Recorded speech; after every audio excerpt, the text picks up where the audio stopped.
Отборът на Свиленград играе в състав на вратата Милен Вангелов, 6 Симеон Пиронко, 9 Анастас Попов, 3 Йордан Бранчев, 7 Стефан Ганчев, 11 Иван Сарандиев, 14 Николай Парнаров, 77 Емилиан Зотев, 21 Алил Кардашев, 10 Васил Кочев и 8 Христо Зотев.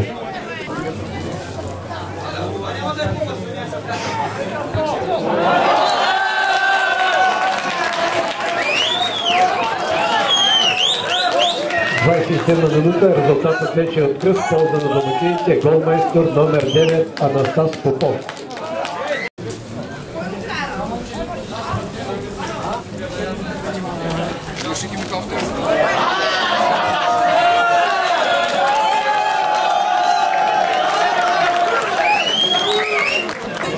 Грешка на вратаря Стаменов и веднага е наказан от номер 99 Любчо Цеков. Резултатът вече е 2-0 за Свиленград.